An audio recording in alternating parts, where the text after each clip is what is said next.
वत्तकुल्लाह अल्लज़ी तसाअलून बिही वल अरहाम इन्नल्लाह काना अलैकुम रक़ीबा।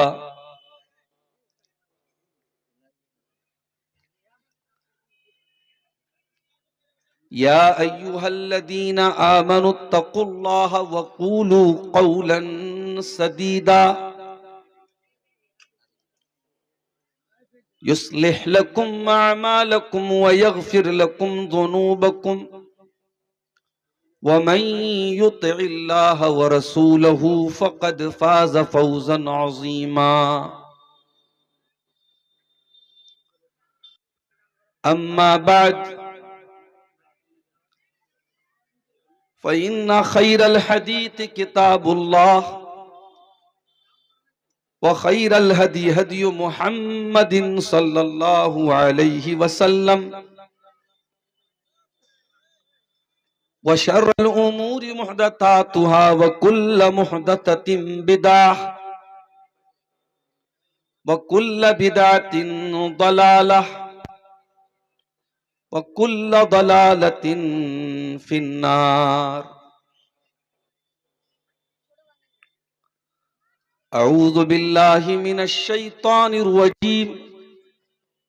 बिस्मिल्लाहिर रहमानिर रहीम। वमा मिन दाब्बतिन फिल अर्दि इल्ला अलल्लाहि रिज़्क़ुहा व यअलमु मुस्तक़र्रहा व मुस्तौदअहा कुल्लुन फ़ी किताबिम मुबीन।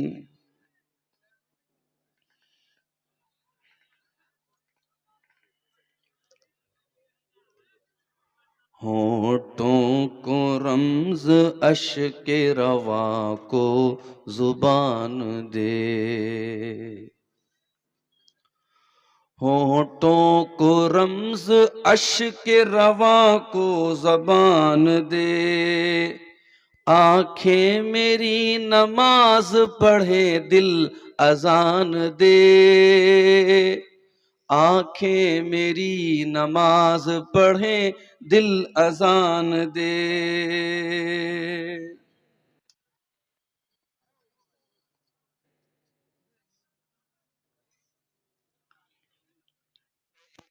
ले मुझे सर महशर मेरे नबी, पहचान ले मुझे सरे महशर मेरे नबी। चेहरे पे ताबनाक वजू के निशान दे, माना मेरे गुनाह पहाड़ों से हो गए, माना मेरे गुनाह पहाड़ों से हो गए। अपनी इनायतों की सर पे तान दे, अपनी इनायतों की रिदा सर पे तान दे।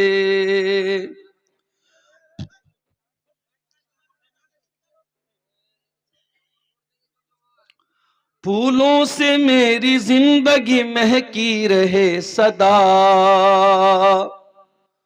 फूलों से मेरी जिंदगी महकी रहे सदा। कांटों से मेरे दामन दिल को अमान दे, ऐसा दिमाग दे जो तुझे सोचता रहे, ऐसा दिमाग दे जो तुझे सोचता रहे। तेरा ही जिक्र करती रहे वो जुबान दे, तू जैसा चाहता है उसी रंग में रहूं, तू जैसा चाहता है उस रंग में रहूं। मेरा वजूद दीन की छलनी से छान दे, मेरा वजूद दीन की छलनी से छान दे। पैरों को मेरे चाल सहाबा की हो अता, पैरों को मेरे चाल सहाबा की हो अता।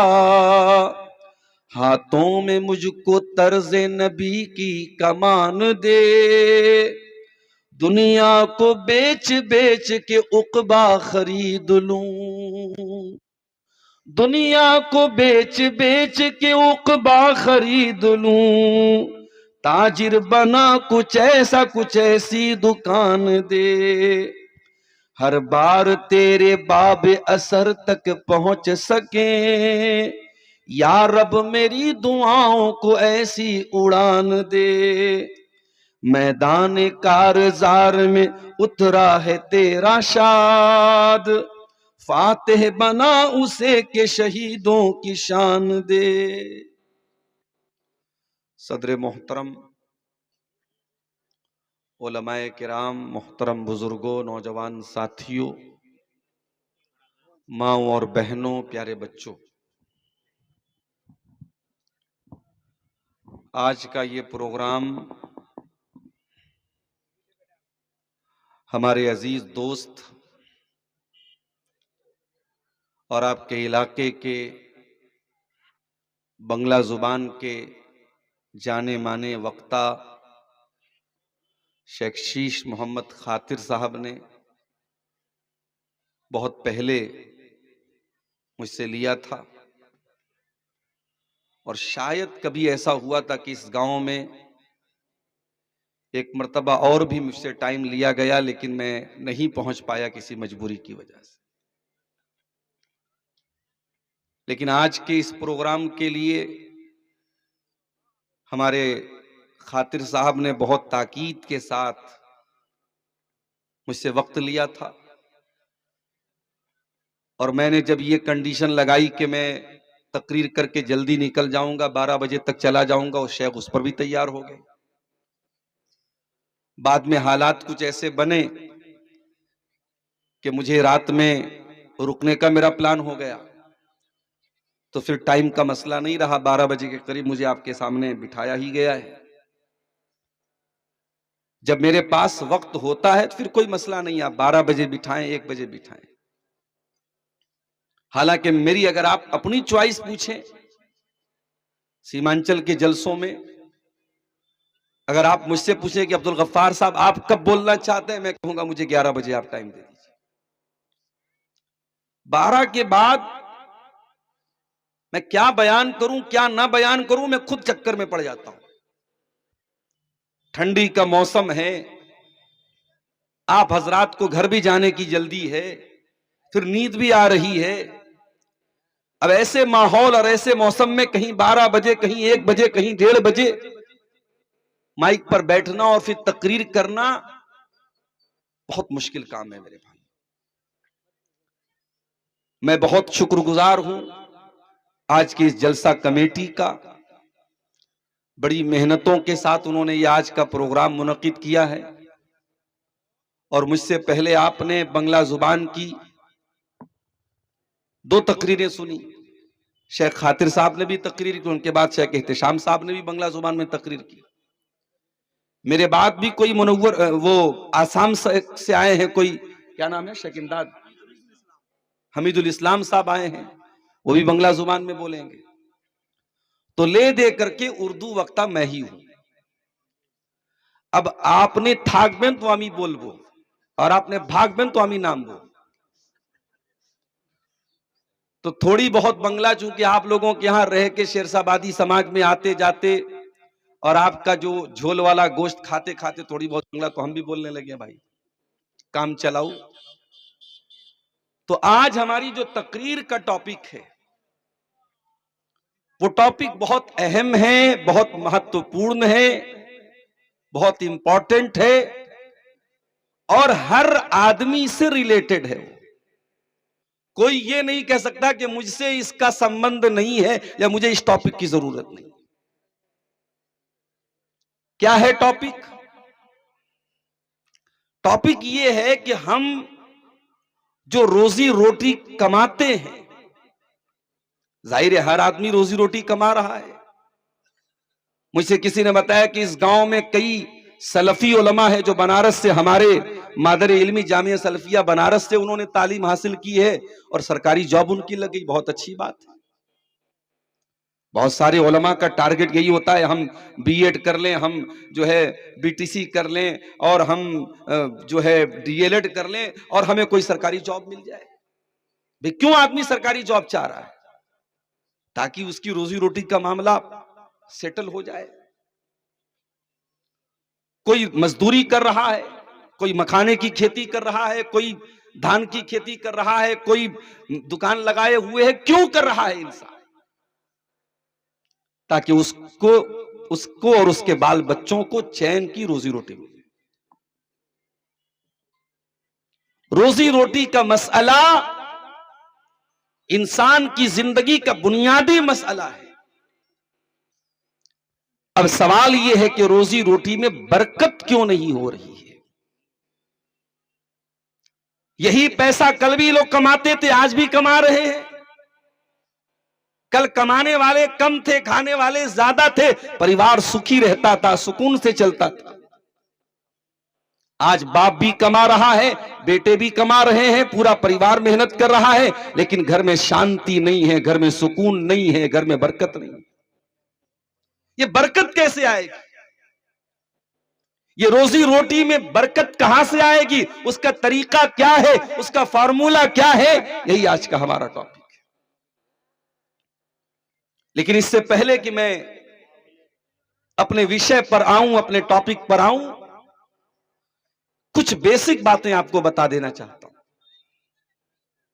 मेरे भाइयों, इस्लाम अल्लाह का दीन है, और अल्लाह ताला को मालूम है इंसान को किस चीज की आवश्यकता है और किस चीज की आवश्यकता नहीं है। अल्लाह ने कुरान में अगर यह कहा है नमाज पढ़ो, तो अल्लाह ने कुरान में यह भी कहा है कि जाकर के रोजी तलाशो। अल्लाह ने भीख मांगने की इजाजत आपको नहीं दी है। अल्लाह ने घर में बैठ करके अल्लाह अल्लाह करो और आसमान से खाना बरसेगा, अल्लाह ने ऐसी शिक्षा नहीं दी है, ऐसी तालीम नहीं दी है। वल्लज़ी जाल लकुमुल अर्द ज़लूलन फमशू फी मनाकिबिहा वकुलू मिर रिज़्क़िही व इलैहिन नुशूर। अल्लाह ने तुम्हारे लिए जमीन को पैदा किया।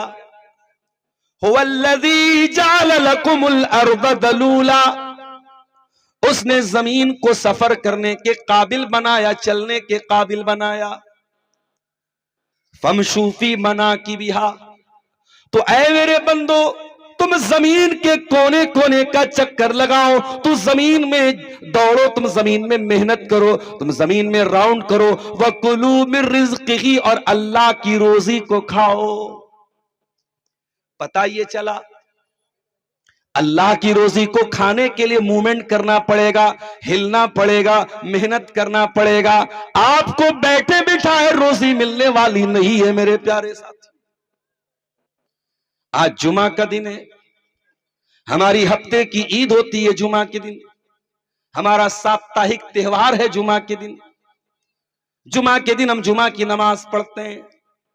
कुरान क्या कहता है?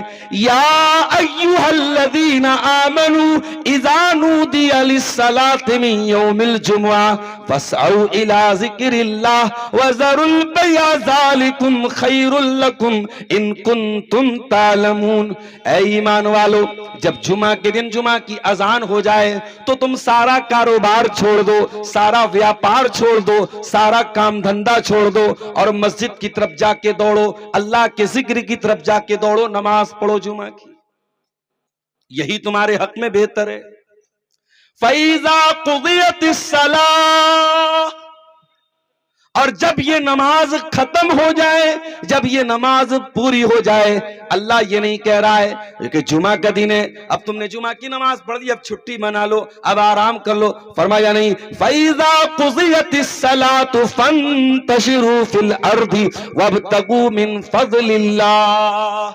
ऐ मेरे बंदो, जब तुम जुमा की नमाज पढ़ लो तो जमीन के अंदर फैल जाओ और अल्लाह की रोजी तलाश करो, रोजी रोटी कमाओ, मेहनत करो, मजदूरी करो, कारोबार करो। तुम्हें जो ड्यूटी मिली है तुम अपनी ड्यूटी करो, लेकिन बैठे बैठे मत रहो। इस्लाम काहिलों का दीन नहीं है, माफ कीजिएगा। नौजवानों को मैसेज दे रहा हूं, ये रात रात भर बैठ करके मोबाइल पर लगे रहना, ये कुछ न करना और बाप के ऊपर बोझ बन जाना, परिवार के ऊपर बोझ बन जाना, नौजवानों ये अच्छी चीज नहीं है, ये इस्लाम की शिक्षा नहीं है। अरे जब तुम जवान हो गए, जब तुम बालिग हो गए, तो बैठे न रहो, दिमाग चलाओ, मेहनत करो, हाथ पैर चलाओ, हलाल रोजी कमाने के बहुत सारे रास्ते हैं। इस्लाम बैठे रहने की तालीम नहीं देता है। उर्दू में कहावत है, हरकत में बरकत है। बुझते पारे कि ना? हरकत में बरकत, हरकत मीन्स मूवमेंट। आप जब मूवमेंट करेंगे, आप जब मेहनत करेंगे, तब बरकत होगी। आप बैठे रहेंगे तो बरकत नहीं होगी। ये उर्दू की कहावत है। अब इसकी मैं एक दलील आपको देता हूं। हजरत ईसा अलैहिस्सलाम का नाम आपने सुना होगा। उनके अब्बा का नाम क्या था भाई? ईसा अलैहिस्सलाम के अब्बा का नाम है? क्या नाम था? है? बोले वालिद नहीं थे। माशाअल्लाह, ईसा अलैहिस्सलाम बगैर बाप के पैदा हुए थे। उनकी मां का नाम कोई बता सकता है? मरियम। बच्ची पैदा हो तो मरियम नाम रखो। ये क्या उल्टे सीधे नाम रखते हो? बड़ा अजीब मसला है। आपके शेरशाबादी में भी, बंगाल में भी जाता हूं, लड़कियों के नाम, लड़कों के नाम अजीबो गरीब नाम रखे। लड़के का नाम अनवारुल, जफरुल। अरे भाई जफरुल क्या नाम है? अनवारुल क्या नाम है? अनवारुल इस्लाम है कि अनवारुल उलूम है कि अनवारुद्दीन है? क्या है? अनवारुल नाम रख दिया। लड़कियों का नाम अजीबो गरीब। मरियम नाम रखो, फातिमा नाम रखो, आयशा नाम रखो, जैनब नाम रखो, रुकैया नाम रखो, हफ्सा रखो, जुवैरिया रखो, मैमूना। अरे नबी की बेटियों के, नबी की बीवियों के, नबी के सहाबियात पे नाम रखोगे, नामों की कमी नहीं। ईसा अलैहिस्सलाम की मां का नाम मरियम है। कुरान कहता है वज़कुर फिल किताबी मरियम, याद करो मरियम को, इदिन तबज़त मिन अहलिहा मकानन शर्किया। मरियम बहुत नेक औरत थी, बैतुल मुकद्दस में रहती थी, 24 घंटे अल्लाह की इबादत करती थी। और बैतुल मुकद्दस में जो पूरब साइड का हिस्सा था, जो पूर्वी छोर था, वहीं पर एक कमरे में बैठ करके वो अल्लाह की इबादत करती थी। फत्तखज़त मिन दूनिहिम हिजाबा, मरियम पर्दे में रहती थी, किसी से मिलती जुलती नहीं थी, अकेले में बैठ के अल्लाह को याद करती रहती थी। मेरी प्यारी माँ बहनों, गौर करो कि मरियम कितनी नेक औरत है। मस्जिद में रहती है, अलग कमरे में उनके लिए कमरा बना है, बैतुल मुकद्दस के कमरे में वो रह करके अल्लाह की इबादत करती हैं। आज आपके सीमांचल में बहुत सारी अहले हदीस की मस्जिदों में भी जुमा की नमाज में औरतों का इंतजाम नहीं है, ईदगाह में औरतों का इंतजाम नहीं है। आप जलसा कर रहे हैं, औरतों का पिंडाल लगाया आपने। आप समाज में तमाम चीजों में औरतों का इंतजाम करते हैं, लेकिन जुमा की नमाज में अगर आप महिलाओं के लिए व्यवस्था नहीं करते, अगर औरतों के लिए इंतजाम नहीं करते, अगर ईद की नमाज में आप औरतों के लिए इंतजाम नहीं करते, तो आप औरतों के ऊपर बहुत बड़ा अत्याचार कर रहे हैं, बहुत बड़ा जुल्म कर रहे हैं। आप औरतों को दीन की तालीम से और दीन की शिक्षा से दूर कर रहे हैं। मेरे साथ दीन सीखने का जितना अधिकार आपको है, उतना ही आपकी माताओं और बहनों को भी है, आपकी माँ और बहनों को भी है। मेरे प्यारे साथियों, जुमा की नमाज में औरतों का इंतजाम कीजिए। और ये मत कहिए कि हमारे यहाँ बड़ी गरीब आबादी है। मैं देखता हूं, मैं जानता हूं, जब आप किसी काम को करने को ठान लेंगे, मैं देखता हूं लोग गांव में चंदा करके कई कई लाख इकट्ठा कर लेते हैं। अगर आप तय कर लें कि अपने गांव की जामा मस्जिद में हम औरतों के लिए अलग इंतजाम करेंगे, उनकी एंट्री अलग होगी, उनके लिए अलग से पर्दे का इंतजाम होगा, वो आए और जुमा की नमाज पढ़ें, मेरे भाइयों यकीन मानो समाज में बहुत सारा परिवर्तन आएगा। बहुत सारी समाज में महिलाओं की बहुत सारी बुराइयां दूर हो जाएगी। जलसे में सिर्फ आ जाने से, जलसा आपके यहाँ एक मेले की तरह एक मनाया जाता है, औरतें आती हैं, कुछ बैठ करके जलसा सुनती हैं, कुछ बैठ करके शॉपिंग कर रही हैं, लेकिन आप मस्जिद में जब औरतों का इंतजाम करेंगे और जुमा की नमाज में वो आएंगी, सुकून के साथ, शांति के साथ वो बैठ करके आधा घंटा खुतबा सुनेंगी। इसलिए औरतों का मस्जिद में आना जुमा के लिए बहुत जरूरी है। मेरे साथ मरियम मस्जिद में अकेली रहती हैं। अल्लाह कहता है फ़अरसलना इलैहा रूहना, हमने मरियम के पास अपने फरिश्ते को भेजा जो फरिश्तों का सरदार है, जो फरिश्तों का मुखिया है, जिसका नाम रूहुल अमीन है, जिब्रील है। हमने जिब्रील को मरियम के पास भेजा। फतमस्सल लहा बशरन सविया, और जिब्रील एक बहुत स्मार्ट और हैंडसम इंसान की शक्ल में आए। इसका मतलब यह हुआ कि फरिश्ते इंसान की शक्ल धारण कर सकते हैं, इंसान के रूप में आ सकते हैं। जिब्रील अलैहिस्सलाम इंसान की शक्ल में आए। मरियम अकेले अल्लाह की इबादत कर रही हैं, जिब्रील इंसान की शक्ल में उनके सामने आए।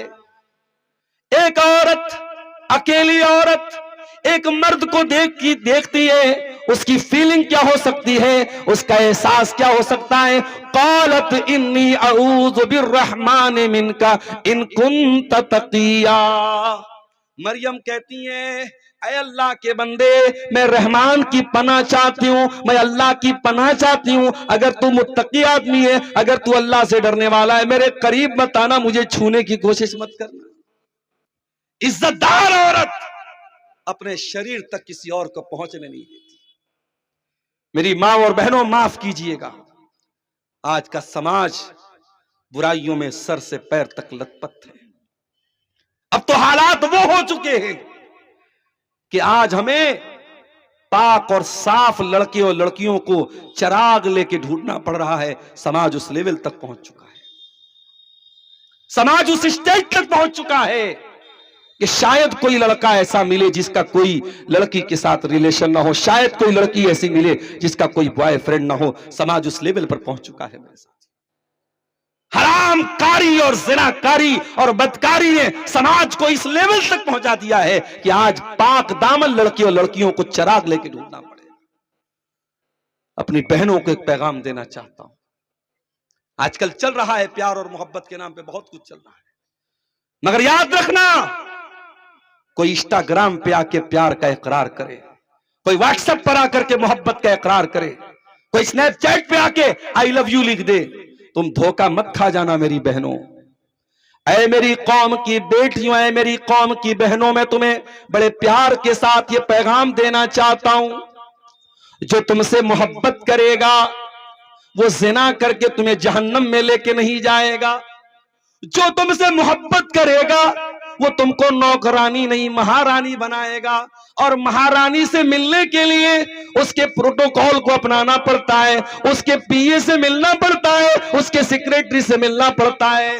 ओ मेरी प्यारी माँ बहनों, इस्लाम ने तुमको महारानी बनाया है और महारानी से मिलने के लिए प्रोटोकॉल होता है। इसीलिए इस्लाम कहता है अगर कोई किसी लड़की से मोहब्बत का दावा करता है तो तरीका यह है कि उस लड़की के गार्जियन से मिले, उसके बाप से मिले, अगर बाप नहीं है तो भाई से मिले, जो गार्जियन है उससे मिले और निकाह का पैगाम भेजे। जो आपसे मोहब्बत करेगा वो निकाह का पैगाम भेजेगा और निकाह करके आपको बीवी बनाएगा और जन्नत में आपको लेके जाएगा। जिना करके जहन्नम में लेके जाने वाला एक बार नहीं 1,00,000 बार आई लव यू लिख दे, 1,00,000 बार आपको मोहब्बत भरा मैसेज भेज दे, वो आपके साथ आपके शरीर को इस्तेमाल करना चाहता है, आपके साथ अपनी वासना पूरी करना चाहता है, वो आपके साथ मोहब्बत नहीं करता है। बनो तो मरियम के जैसी बनो मेरी बहन। मरियम ने कहा, ऐ इंसान, अगर तू अल्लाह से डरने वाला है, डोंट टच मी, मेरे करीब मत आना। अगर तेरे अंदर अल्लाह का तकवा है, अल्लाह से 1% भी तू डरने वाला है, मेरे पास मत आना। काला इन्नमा अना रसूल रब्बिकी लिअहब लकी गुलामन ज़किया। जिब्रील अलैहिस्सलाम ने कहा, डोंट फियर, ऐ मरियम डरो नहीं, मैं कोई इंसान नहीं हूं, I am angel of the Lord, मैं अल्लाह का फरिश्ता हूं, मैं तेरे रब का फरिश्ता हूं और मैं तुझे खुशखबरी देने आया हूं कि तुझे एक बहुत खूबसूरत बच्चा होने वाला है।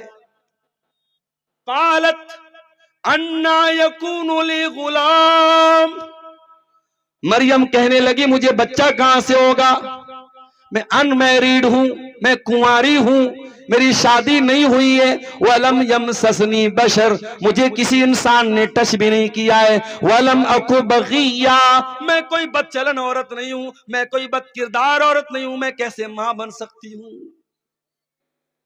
काल कज़ालिक, फरिश्ते ने कहा अल्लाह ताला के लिए कोई चीज इम्पॉसिबल नहीं है। इन्नमा हुआ अम्रु रब्बिक, ऐ मरियम ये तेरे रब का हुक्म है, तेरे रब ने कह दिया कि ये होना है तो हो करके रहेगा। काल कजालिक काल रब्बुकी हुआ अलैया हय्यिन, तेरे रब ने कहा कि ये मेरे लिए आसान है। वकान अम्रम मक़दिया, ये हो करके रहेगा। फहमलतहु, फरिश्ते ने कहा और मरियम प्रेग्नेंट हो गई।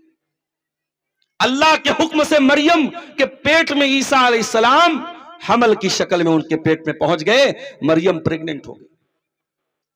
फंतबज़त बिही मकानन क़सिया, जब प्रेगनेंसी आ गई और डिलीवरी का टाइम आया, बच्चे की पैदाइश का टाइम आया, तो मरियम अपने बच्चे को जन्म देने के लिए बैतुल मुक़द्दस से दूर चली गई।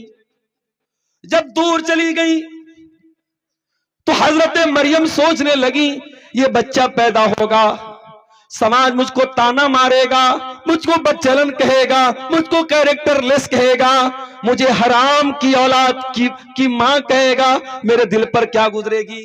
हजरत मरियम रोने लगी और कहने लगी कालत या लैतनी मित्तु क़ब्ला हाज़ा व कुन्तु नसियम मनसिया, कहने लगी है काश मैं मर गई होती, आज मैं जिंदा न होती, कोई मुझे याद करने वाला न होता, कोई मेरा नाम लेने वाला नहीं होता।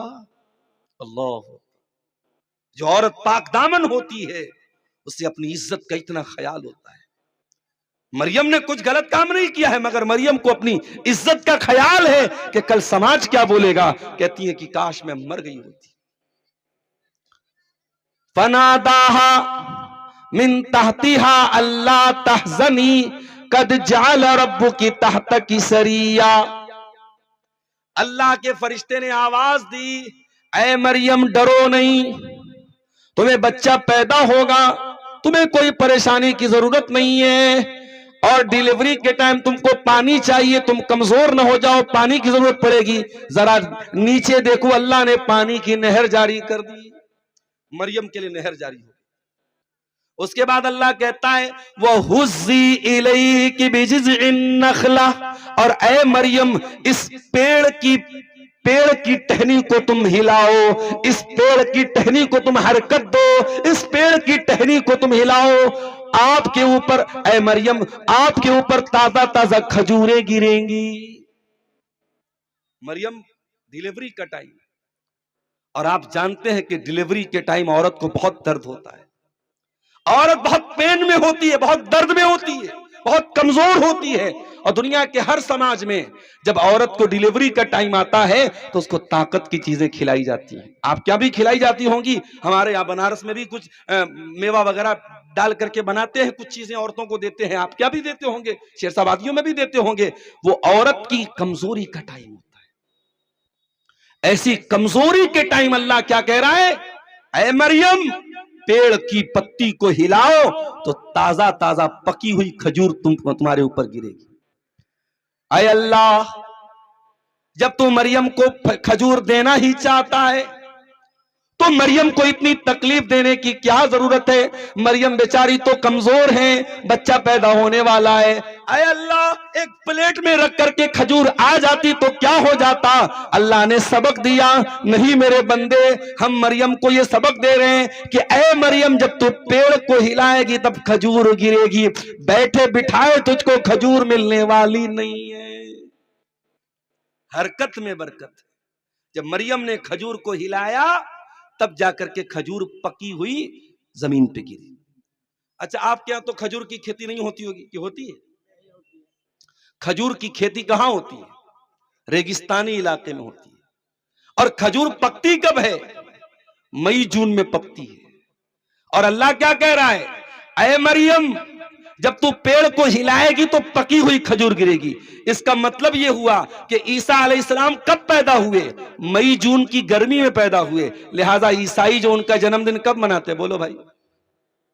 25 दिसंबर को मनाते। तो ये ठीक आछे ना गलत आछे? गलत आछे। ईसाइयों को पता ही नहीं कि ईसा कब पैदा हुआ। ईसा दिसंबर के जाड़े में नहीं, मई जून की गर्मी में पैदा हुए थे, जब खजूर पक जाती है, पकी हुई खजूर मरियम को मिली। तो पता ये चला कि अगर आपको कुछ पाना है तो कुछ मेहनत करना पड़ेगा मेरे प्यारे साथी। आप जब हरकत करेंगे तब बरकत मिलेगी। आप जब हिम्मत करेंगे, हिम्मते मर्दा मदद खुदा, जब आप हिम्मत करेंगे, कारोबार करना है, बिजनेस करना है, तो आपको पैसा लगाना पड़ेगा, कैपिटल लगाना पड़ेगा, रिस्क लेना पड़ेगा। प्रॉफिट भी हो सकता है, लॉस भी हो सकता है। आप जब तक हिम्मत नहीं करेंगे आप आगे नहीं बढ़ेंगे। आज भारत का मुसलमान अगर आगे बढ़ना चाहता है उसे हिम्मत से काम लेना पड़ेगा, वरना दुनिया तो चाहती है कि आप पंचर बनाने वाले बन जाए। दुनिया चाहती है आप चिकन की दुकान खोल लें, आप मटन की दुकान खोल लें, पकौड़ी की दुकान खोल लें, बस आप छोटे छोटे यही काम करें। दुनिया नहीं चाहती है कि आप तरक्की करें। मेरे प्यारे साथियों, अगर तरक्की करना है, आगे बढ़ना है, तो आपको हिम्मत से काम लेना पड़ेगा, जुर्रत से काम लेना। और एक बात और याद रखो, आपके मुकद्दर में जितनी रोजी मिली लिखी है वो कोई माई का लाल आपसे छीन नहीं सकता। और जो रोजी मिलने वाली नहीं है, आप सिकोरना से अररिया, पूर्णिया, फारबिसगंज नहीं, पटना, दरभंगा, आप हिंदुस्तान के किसी भी कोने में चले जाओ, जो रोजी आपके मुकद्दर में नहीं लिखी है वो आप नहीं पा सकते हैं मेरे साथ। और ये बात मैं क्यों कह रहा हूं, आइए दलील भी सुन। अहले हदीस का स्टेज है, अमी किस्सा कहानी बोलबो ना, अमी ओनली कुरान हदीस बोलबो इंशाअल्लाह। हदीस सुनिए, आप अपनी मां के पेट में होते हैं और आपकी तकदीर लिखी जाती है। अल्लाह के प्यारे नबी फरमाते हैं, इन्ना अहदकुम युजमउ फी बतन उम्मिही, तुम में से कोई इंसान जब अपनी मां की पेट में होता है तो उसको पहले मिलाया जाता है। साइंस भी कहती है कि मर्द का स्पर्म और औरत के एग्स ये मिलते हैं तो बच्चा पैदा होता है। तो अल्लाह के नबी कह रहे हैं कि मां के पेट में मिलाया जाता है। सुम्मा यकूनु अलकतन, फिर वो जमा हुआ खून बन जाता है। सुम्मा यकूनु मुज़गतन, फिर वो गोश्त का लोथड़ा बन जाता है। और जब वो 120 दिन का होता है, 4 महीने का होता है, अल्लाह के प्यारे नबी फरमाते हैं फयुनफक़ु फ़ीहि रूहुहु, उस बच्चे की रूह फूंकी जाती है।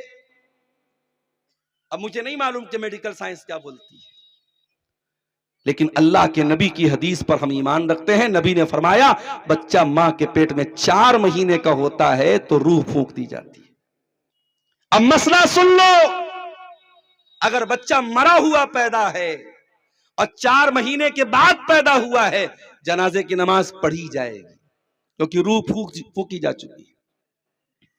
जरूरी नहीं है, कंपलसरी नहीं है, अनिवार्य नहीं है, लेकिन अगर 4 महीने के ऊपर बच्चा पैदा हुआ है तो उसकी नमाज जनाजा पढ़नी चाहिए, उसको कफनाना भी चाहिए, क्योंकि उस बच्चे के अंदर रूह डाली जा चुकी है।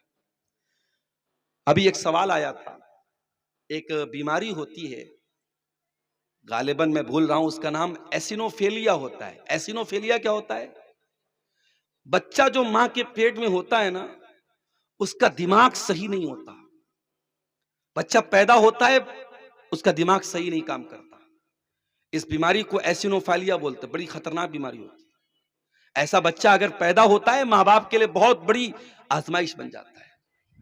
अभी कर्नाटक से एक भाई का फोन आया, मौलाना साहब मेरी बीवी को 4 महीने का हमल है पेट में, और डॉक्टर ये बोल रहे हैं कि बच्चे का सर नहीं बन पा रहा है, बच्चे का दिमाग नहीं बन पा रहा। बच्चा पैदा होगा तो उसका सर नहीं होगा, उसका दिमाग नहीं होगा, बच्चा अधूरा पैदा होगा। क्या करूं मौलाना साहब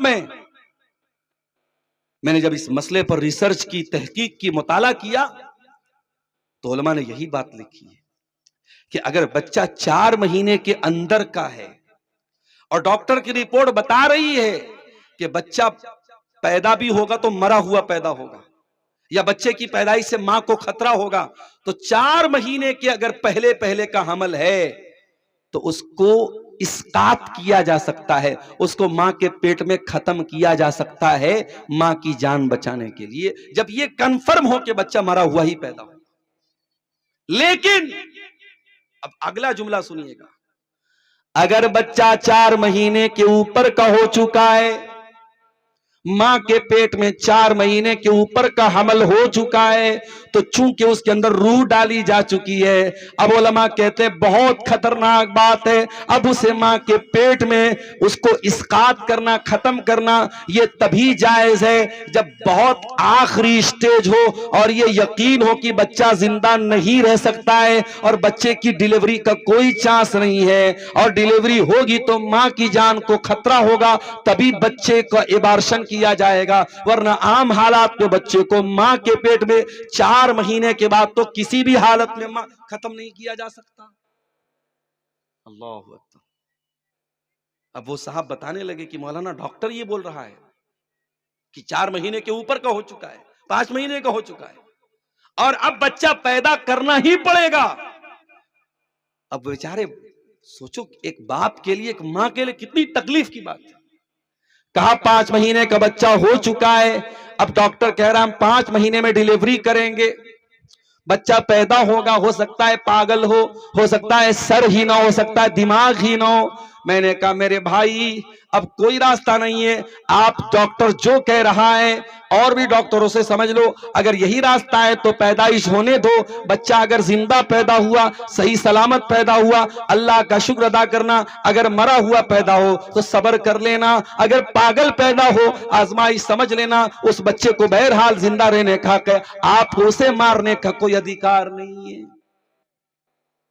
तो 4 महीने का जब बच्चा होता है, अल्लाह के नबी कहते रूह डाल दी जाती और एक फरिश्ता भेजा जाता है जो 4 चीजें लिखता है, फयुक्तबु अमलुहु व अजलुहु व रिज़्क़ुहु, वो लिखता है कि इस बच्चे का अमल क्या होगा, ये आगे चल के क्या अमल करेगा, शराबी बनेगा या बदकार बनेगा या आलिम बनेगा या मास्टर बनेगा, इंजीनियर बनेगा, डॉक्टर, उसका अमल लिखा जाता है। वह अजलहू, उसकी उम्र लिखी जाती है, 40 साल जिंदा रहेगा, 50 साल रहेगा, 10 साल रहेगा, 5 साल रहेगा, उसकी उम्र लिखी जाती है। और तीसरी चीज वह रिज़्क़ुहू, और बच्चे की उम्र लिखी जाती है, कितनी उम्र पाए, कितनी रोजी पाएगा, वो दुनिया में कितना रिस्क पाएगा, लखपति बनेगा कि करोड़पति बनेगा, कटिहार में उसके कितने मकान होंगे, पूर्णिया में कितने मकान होंगे, कितनी प्रॉपर्टी खरीदेगा, सब कुछ लिखा जाता है। और चौथी चीज लिखी जाती है वह शकीयुन और सईदुन,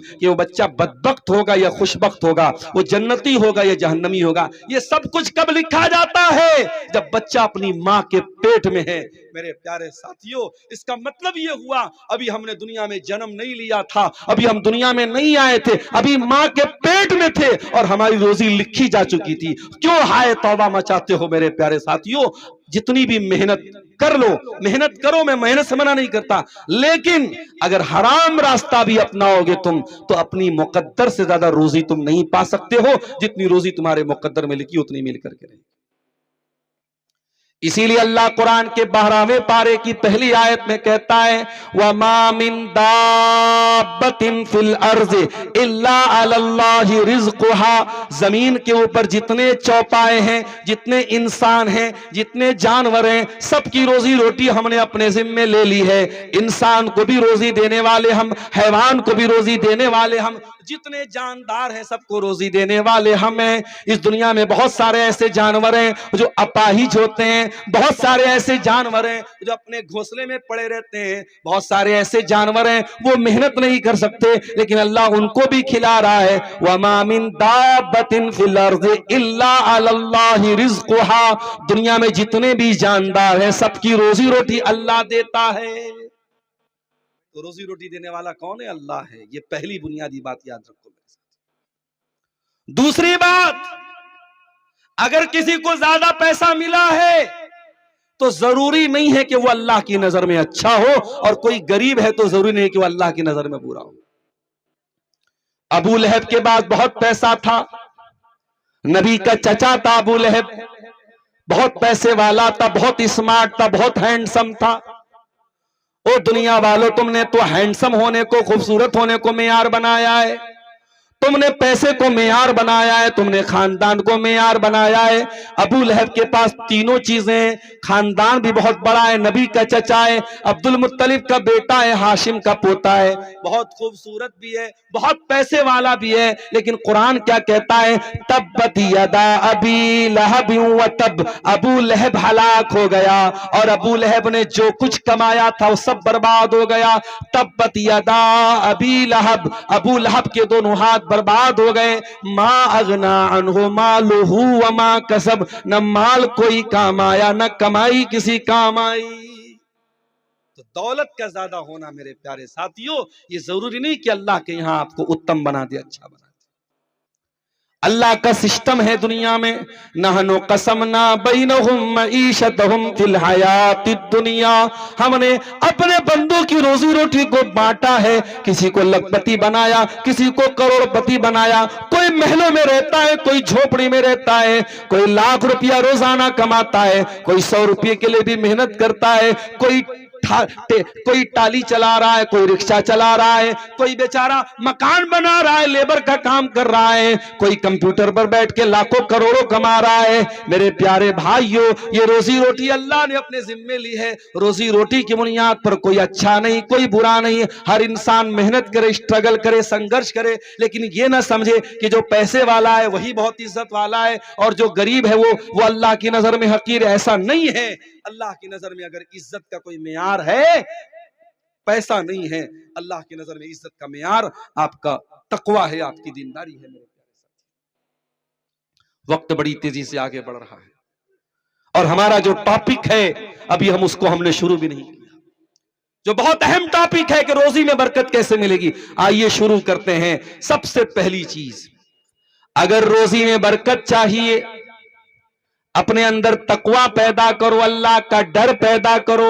वमन यत्तकिल्लाह यजअल लहू मखरजा, जो अल्लाह से डरेगा अल्लाह उसके लिए जरूर कोई ना कोई रास्ता निकालेगा। वयरज़ुक़हु मिन हैसु ला यहतसिब, और अल्लाह वहां से रोजी देगा वो सोच भी नहीं सकता, सोच भी नहीं सकते आप, अल्लाह वहां से रोजी देगा। तकवा पैदा करो।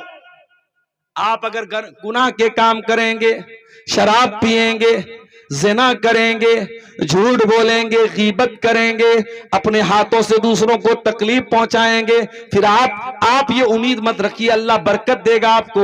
मेरे प्यारे भाइयों, अल्लाह बरकत तभी देगा जब आप अल्लाह की बात मानेंगे, जब आप मुत्तकी बनेंगे। अल्लाह कुरान में कहता है, वलौ अन्ना अहलल कुरा आमनू वत्तकौ लफतहना अलैहिम बरकातिम मिनस समाई वल अर्दी, अगर ये लोग ईमान वाले बन जाएं, अगर ये मुत्तकी बन जाएं, तो हम आसमान से और जमीन से बरकत के दरवाजे खोल देंगे इनके ऊपर। एक सहाबी, नाम नोट कर लो, अब्दुर्रहमान बिन औफ, मक्का से हिजरत करके मदीना आए। अल्लाह के प्यारे नबी ने नाम ले लेकर के मक्का के मुहाजिरों को और मदीना के अंसारियों को भाई भाई बनाया था। आपने अब्दुर्रहमान बिन औफ को भाई बनाया साद बिन रबी का। साद बिन रबी अंसारी साहबी हैं, बहुत पैसे वाले साहबी हैं, बहुत खजूरों के बागात उनके पास हैं। उन्होंने कहा है, मेरे भाई अब्दुर्रहमान, ये मेरे खजूरों के बाग हैं, आ जाओ मैं बंटवारा कर देता हूँ, आधा तुम ले लेना, आधा मैं ले लेता हूँ। ये मेरे पास धन है, दौलत है, रुपया है, पैसा है, आधा तुम ले लो, आधा मैं ले लेता हूँ। अरे अब्दुर्रहमान, अभी तुम नए नए मदीना में आए हो, तुम्हारी शादी भी नहीं हुई है, तुमको घर भी बसाना है, तुमको परिवार भी बनाना है। अब्दुर्रहमान, मेरी 4 बीवियां हैं, तुम किसी एक को पसंद कर लो, मैं तलाक दे देता हूं। 3 हैज की इद्दत गुजारने के बाद मेरी उस बीवी से तुम निकाह कर लेना, तुम्हारा घर भी बस जाएगा, तुमको बिजनेस भी मिल जाएगा, तुमको मकान भी मिल जाएगा। मेरे प्यारे भाइयों, अगर हम होते, सोचते फ्री में नौकरी भी मिल रही है, छोकरी भी मिल रही है, फ्री में रिश्ता भी लग रहा है, फ्री में सब कुछ मिल रहा है, मगर सहाबा बड़े खुददार थे, बड़े गैरतमंद थे, बड़े इज्जत वाले थे। हजरत अब्दुर्रहमान बिन औफ ने कहा है, मेरे भाई साद बिन रबी, अल्लाह तेरे माल में बरकत दे, अल्लाह तेरे कारोबार में बरकत दे, मुझे तेरी बीवी से शादी नहीं करना, मुझे तेरा माल नहीं चाहिए। ऐ साद बिन रबी, मैं तो बिजनेसमैन आदमी हूं, मैं तो व्यापारी आदमी हूं, मैं तो कारोबार कारोबार करने वाला आदमी हूं, मुझे बाजार का पता बता दे।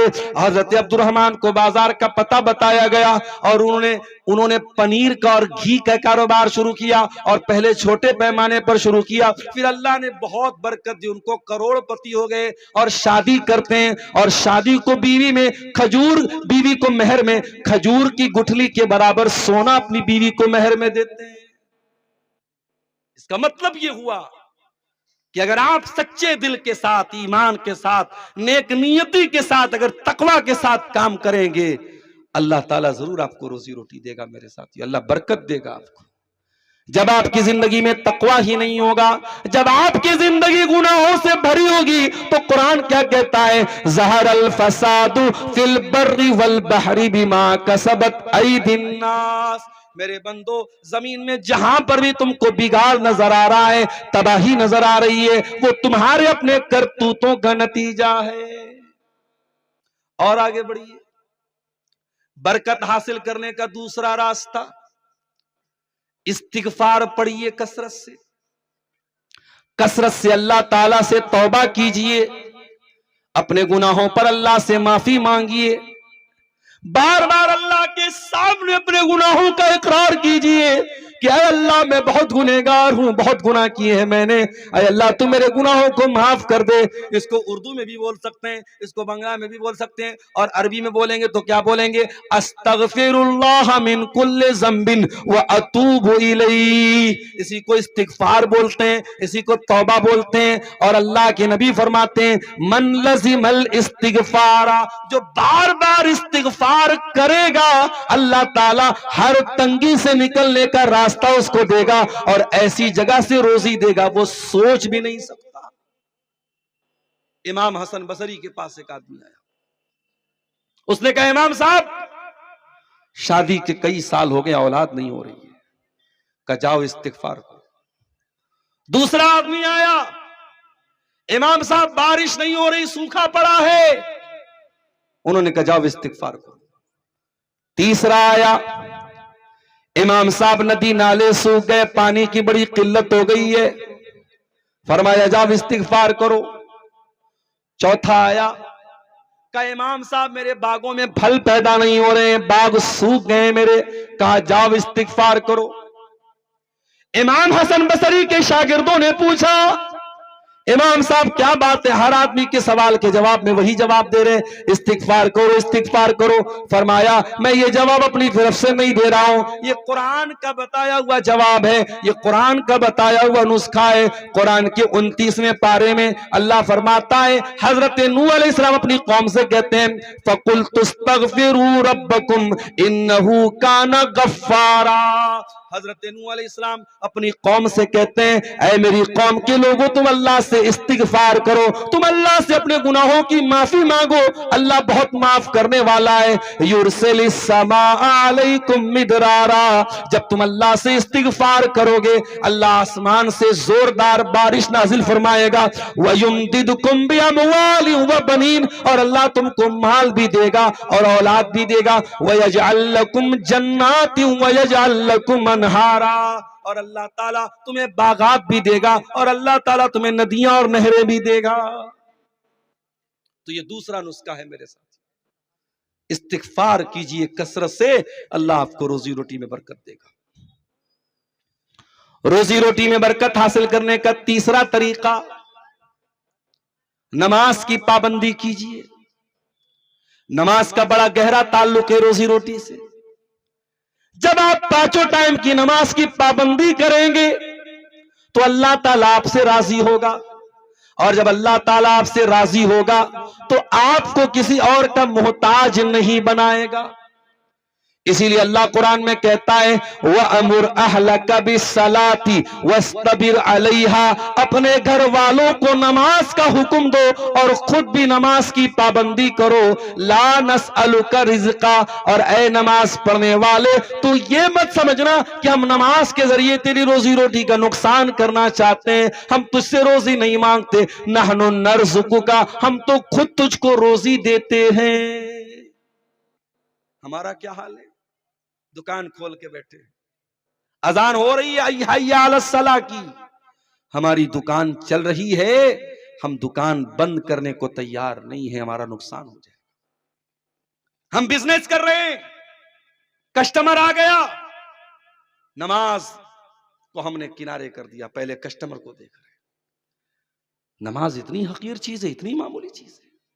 नहीं मेरे साथियों, नमाज का टाइम आ जाए तो अपने बिजनेस से कह दो तू साइड हो जा, अपने कारोबार से कह दो तू किनारे हो जा, अपनी दुकान से कह दे तू किनारे हो जा।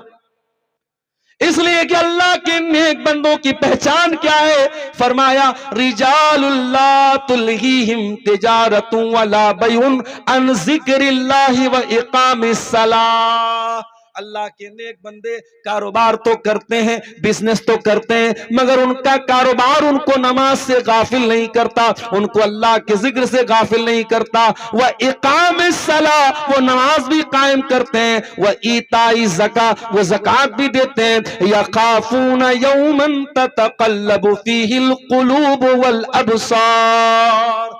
अल्लाह के नेक बंदे कयामत के दिन से डरते हैं, जिस दिन आंखें अपनी जगह नहीं रहेंगी और कलेजे अपनी जगह नहीं।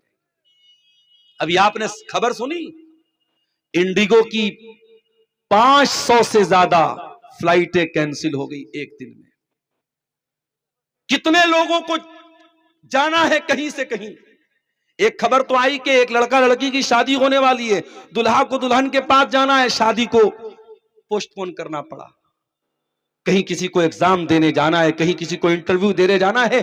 एयरपोर्ट पर लोग भूखे प्यासे तड़प रहे हैं और इंडिगो के काउंटर पे कोई उनको जवाब देने वाला नहीं है। ये जरा से एयरपोर्ट पर, और एयरपोर्ट पे कौन लोग होते हैं? जो बड़े बड़े करोड़पति लोग, पैसे वाले लोग होते, ज्यादातर तो वही होते हैं। लेकिन जरा सी फ्लाइट कैंसिल हुई तो एयरपोर्ट पर लोग ये बता रहे हैं कि नफसी नफसी का आलम हो गया, कोई किसी का पुरसाने हाल नहीं है। मेरे प्यारे साथियों, जरा सोचो, जब दुनिया के एयरपोर्ट पर फ्लाइटें कैंसिल हो जाए, ये मंजर आ जाता है, तो कयामत के दिन का मंजर क्या होगा? इज़ शम्सु कुविरत, जब सूरज को लपेट दिया जाएगा, व इज़न नुजूमुन कदरत, जब सितारों की रोशनी खत्म हो जाएगी, व इज़ल जिबालु सुगिरत, जब बड़े बड़े पहाड़ों को चला दिया जाएगा, वहीजल इशारो उत्तलत, जब 10 माह की गाभिन ऊंटनियों को लोग छोड़ के भाग जाएंगे, वहीजल वुहूशु हुशिरत, जब जंगली जानवर एक जगह सब इकट्ठा हो जाएंगे, वहीजल बिहारो सुजिरत, और जब समुद्रों का पानी खौला दिया जाएगा, वहीजन नुफूसु सुव्विजत, और जब लोगों का ग्रुप बना दिया जाएगा, नेक लोगों का अलग ग्रुप, बुरे लोगों का अलग ग्रुप, नमाजियों का अलग ग्रुप, बेनमाजियों का अलग ग्रुप बना दिया जाएगा। वइज़न नुफूसु ज़ुव्विजत वइज़ल मौऊदतु सुइलत, और जब जिस बच्ची को जमीन में गाड़ा गया था, जिस बच्ची को दुनिया में मारा गया था, उससे पूछा जाएगा बि अय्यि ज़म्बिन कुतिलत, कि ऐ मासूम बच्ची, तुझे किस अपराध की सजा दी गई? कयामत का दिन होगा मेरे साथ। जो नमाज पढ़ता है उसके दिल में यह डर होता है कि कयामत आने वाली है। इसलिए मेरे प्यारे साथियों, अगर अपनी रोजी रोटी में बरकत चाहते हो तो नमाज पढ़ो। और एक जुमला मेरा और नोट कर लो, नमाज को नमाज की तरह पढ़ो। मौलाना अताउल्लाह शाह बुखारी कहा करते थे, नमाजी 4 टाइप के होते हैं, ठाठ के होते हैं, 8 के होते हैं, 360 के होते हैं और खाट के होते हैं। किसी ने पूछा मौलाना क्या मतलब? कहा ठाठ के वो होते हैं जो 5 टाइम के नमाजी होते हैं, 8 के वो होते हैं जो जुमा मस्जिद में आते हैं, जुमा की नमाज पढ़ते हैं, और 360 के वो होते हैं जो ईद की और बकरीद की नमाज पढ़ते हैं। और फरमाया खाट के वो होते हैं जो किसी के जनाजे में जाके खड़े हो जाते हैं। फरमाया कि ये 4 टाइप के नमाजी होते हैं, तुम फैसला कर दो तुम कौन से नमाजी हो लोगों। नमाजी बनना है तो ठाठ के नमाजी बनो, 5 टाइम के नमाजी बनो, और नमाज की ऐसी चिंता हो तुमको जैसे मोबाइल की चिंता होती है। मोबाइल जरा सा डिस्चार्ज हो जाए, अब्दुल गफ्फार साहब परेशान हो जाते हैं, पता नहीं किसका किसका कॉल आया होगा, किसका किसका मैसेज आया होगा, जल्दी से चार्जर तलाश करते हैं, चार्जर नहीं मिले तो इंसान बेचैन हो जाता है, मेरा मोबाइल जल्दी से ऑन हो जाए। जैसे तुमको मोबाइल की चिंता है, जैसे तुमको अपने कॉल की चिंता है, अपने मैसेज की चिंता है, उससे ज्यादा तुमको नमाज की चिंता होनी चाहिए। अल्लाह के नबी फरमाते हैं कि कयामत के दिन अल्लाह ताला कुछ खुश नसीब बंदों को अर्श का साया देगा। उन खुशनसीब बंदों में एक बंदा वो भी होगा, वरजुलुन क़ल्बुहु मुअल्लक़ुम बिल मसाजिद, वो आदमी जिसका दिल मस्जिद में अटका हो, जिसको नमाज की चिंता हो। और नमाज, अपने बच्चों को भी नमाज का आदी बनाओ मेरे साथ। अल्लाह के प्यारे नबी फरमाते हैं, मोरू औलादकुम बिस्सलाति व मबनाउ सबिन, जब तुम्हारे बच्चे 7 साल के हो जाएं उनको नमाज का हुक्म दो, और जब 10 साल के हो जाएं और नमाज न पढ़े तो तुम उनकी पिटाई करो। तो ये तीसरी चीज है नमाज की पाबंदी। चौथी चीज, रोजी रोटी में अगर बरकत हासिल करना है, चौथा काम क्या करना पड़ेगा आपको? अपने आप को अल्लाह की इबादत के लिए खाली करना होगा।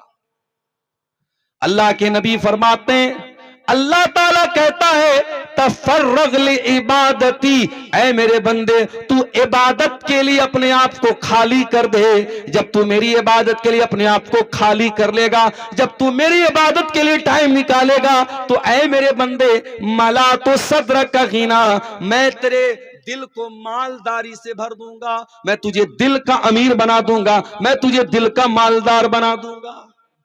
माफ करना मेरे भाई, ज्यादा पैसा होना मालदारी नहीं है, ज्यादा पैसा होना मालदारी नहीं है। बड़े बड़े करोड़पतियों को भी रात में नींद नहीं आती, उनको नींद की दवा लेनी पड़ती है। बहुत पैसा है, शुगर की बीमारी है, मीठा नहीं खा सकते, चिकन नहीं खा सकते, मटन नहीं खा सकते, इसका मतलब दौलत से आप सब कुछ नहीं खरीद सकते।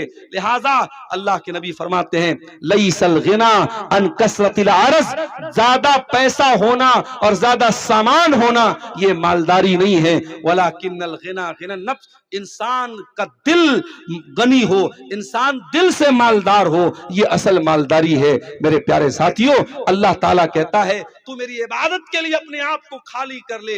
मेरे बंदे, मैं तेरे दिल को गनी बना दूंगा, तेरे दिल को सुकून की दौलत दे दूंगा, तेरी गरीबी को दूर कर दूंगा। और अगर हाय दुनिया में तू लगा रहेगा, सिर्फ दुनिया के चक्कर में तू लगा रहेगा, तो मैं तेरे दिल को बेसुकूनी से भर दूंगा और तेरी गरीबी को और बढ़ा दूंगा। और आगे बढ़िए, रोजी रोटी में अगर बरकत हासिल करना है, एक काम और करना पड़ेगा, गरीबों की मदद, मिस्कीनों की मदद, यतीमों की मदद करनी पड़ेगी। अल्लाह के प्यारे नबी फरमाते हैं, इन्नमा तुरज़क़ूना बिज़ुअफ़ाइकुम, तुमको जो रोजी मिलती है कमजोरों की वजह से मिलती है। 2 भाई थे अल्लाह के नबी के दौर में, एक भाई काम धंधा करता था, दूसरा भाई नबी के पास आकर के तालीम हासिल करता था। जो भाई काम धंधा करता था, एक मर्तबा वो अल्लाह के रसूल के पास आया और अपने उस भाई की शिकायत करने लगा, ये तो कोई काम धंधा नहीं करता है, ये तो बैठ करके आपके पास कुरान सीख रहा है, हदीस सीख रहा है, नबी का दीन सीख रहा है। वो अपने उस भाई की शिकायत करने लगा और अपनी वाहवाही करने लगा। अल्लाह के नबी ने फरमाया, खामोश हो जाओ, लअल्लका तुरज़क़ु बिही, हो सकता है कि तुमको रोजी इसी की वजह से मिल रही हो। ये गरीब है, ये कमजोर है, लेकिन दीन का काम कर रहा है, दीन का इल्म हासिल कर रहा है, इसको तुम हकीर न जानो, इसको तुम मामूली न समझो। हो सकता है कि इसी की वजह से अल्लाह तुम्हारी रोजी में बरकत दे रहा है।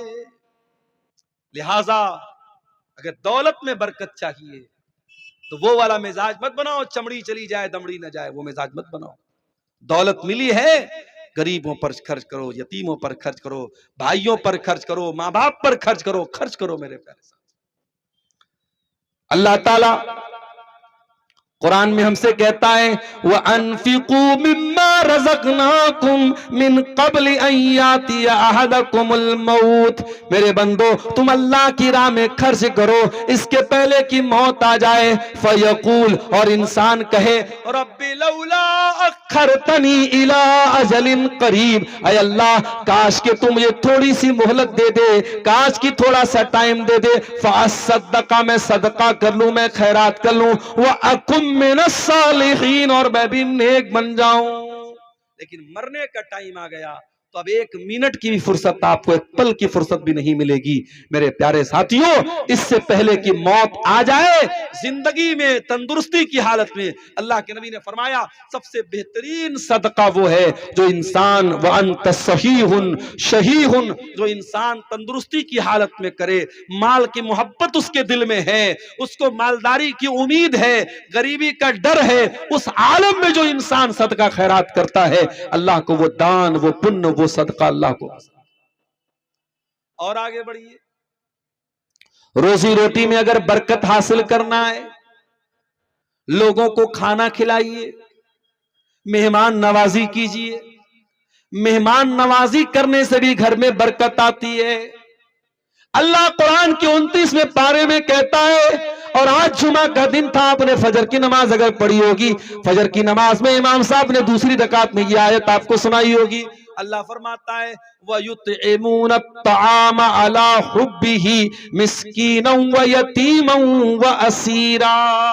मेरे नेक बंदे गरीबों को खाना खिलाते हैं, यतीमों को खाना खिलाते हैं, कैदियों को खाना खिलाते हैं, और जब खाना खिलाते हैं तो क्या कहते हैं, इन्नमा नुतिमुकुम लिवजहिल्लाह, हम तुमसे तारीफ सुनने के लिए खाना नहीं खिला रहे हैं, हम थैंक यू सुनने के लिए, हम जज़ाकल्लाह खैर सुनने के लिए तुमको खाना नहीं खिला रहे हैं। इन्नमा नुतिमुकुम लिवजहिल्लाह, हम तो तुमको अल्लाह को राजी करने के लिए खाना खिला रहे हैं। ला नुरीदु मिनकुम जज़ाअ वला शुकूरा, हमें तुमसे कोई बदला, कोई शुक्रिया नहीं चाहिए।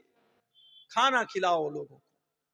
आपके दस्तरखान पे कुछ लोग आके बैठे और आपके साथ खाना खाएं तो खाना घटेगा नहीं, अल्लाह और बरकत देगा। मेरे प्यारे साथ, अल्लाह के नबी जब मदीना पहुंचे तो एक सहाबी जिनका नाम अब्दुल्ला बिन सलाम था, वो यहूदी थे पहले, वो कहते जब अल्लाह के नबी मदीना में आए तो पहला जुमला जो मैंने नबी की जबान से सुना था, क्या सुना था, अय्युहन्नास, ऐ लोगो, अफ्शुस सलाम, सलाम को बढ़ाओ, सलाम को फैलाओ, व अतिमुत्ताम, लोगों को खाना खिलाओ, वसिलुल अरहाम, और रिश्तों को जोड़ो, वसल्लु बिल्लैलि वन्नासु नियाम, और रातों को नमाज पढ़ो जब लोग सो रहे हो, तदखुलुल जन्नत बिसलाम, तुम इत्मीनान के साथ जन्नत में चले जाओगे। पता ये चला कि लोगों को खाना खिलाने से भी घर में बरकत आती है। मेरे प्यारे साथी, हजरत इब्राहीम अलैहिस्सलाम कौन नहीं जानता, बड़े मेहमान नवाज थे। एक बार फरिश्ते उनके पास आए और फरिश्ते खूबसूरत लड़कों की शक्ल में आए, स्मार्ट और हैंडसम लड़कों की शक्ल में फरिश्ते आए, और फरिश्ते आके बैठ गए। हजरत इब्राहीम अलैहिस्सलाम ने ये नहीं पूछा कहां से आए हो, मेरे रिलेशन के हो के नहीं हो, बस इतना पता लगा मेहमान आए हैं। कुरान कहता है फराग इला अहलिही, इब्राहिम दौड़े दौड़े घर वालों के पास गए, फजा बिइजलिन हनीज, और भुना हुआ बछड़े का गोश्त लेके आए। पता ये चला कि मेहमान नवाजी में सबसे बेस्ट आइटम कौन सा है, आलू गोभी की सब्जी नहीं है, क्या है, गोश्त है। गोश्त से बेहतरीन मेहमान नवाजी नहीं हो सकती। सबसे बेहतरीन आइटम क्या है, गोश्त का आइटम। अब ये अलग बात है, आपके यहाँ गोश्त का मतलब खाली नॉर्मल गोश्त है, गोश्त से भी बहुत कुछ बन सकता है। तो गोश्त लेके आए, भुना हुआ गोश्त लेके, फ्राई करके लेके आए। अब वो जब गोश्त लेके आए तो फरिश्तों से कह रहे हैं खाओ भाई। उनको क्या पता कि लोग फरिश्ते हैं, फरिश्ते हाथ आगे नहीं बढ़ा रहे, नहीं खा रहे। उस जमाने में अगर मेहमान घर में आए और खाने को हाथ न लगाए तो लोग समझ जाते थे ये मेहमान नहीं दुश्मन बन के आया है। हजरत इब्राहिम डर गए, खाना क्यों नहीं खा रहा, कहने लगे अला ताकुलून, खा क्यों नहीं रहे हो। फरिश्तों ने कहा इन्ना रुसुल रब्बिक, हम आपके रब के फरिश्ते हैं, इंसान नहीं है। हम लूत अलैहिस्सलाम की कौम के ऊपर अल्लाह का अजाब उतारने के लिए आए हैं। ऐ इब्राहिम, हम इंसान नहीं है, हम फरिश्ते हैं और हमें खाने की जरूरत नहीं है। पता ये चला मेहमान को खाना खिलाना हो तो खुद खिलाना चाहिए और मेहमान को रख करके बार बार प्रेशर डालना चाहिए कि क्यों नहीं खा रहे हो। ये तरीका सिखाया मेहमान नवाजी का हजरत इब्राहिम ने। आज तो दो चार मेहमान घर में आ जाए, हमारी बेगमों के माथे पर बल पड़ जाते हैं। ये कहां की मुसीबत हमारे घर में आ गई। आज की औरतें, माफ करना, मेहमान नवाजी में बहुत पीछे है मेरे प्यारे साथी। नबी के दौर में एक मेहमान आया, नबी ने अपने घर में पता लगवाया किसी के घर में खाने को कुछ है। नबी की 9 बीवियां थी, किसी के घर में खाने को कुछ नहीं। नबी की सारी बीवियों ने कह दिया, ऐ अल्लाह के नबी, आज हमारे घर में खाने को कुछ भी नहीं। अल्लाह के नबी खड़े होकर अपील करते हैं, मैं युज़ीफ़ ज़ैफ़नी हाज़िहिल लैला, मेरे इस मेहमान को कौन अपना मेहमान बनाएगा, आज की रात कौन खाना खिलाएगा।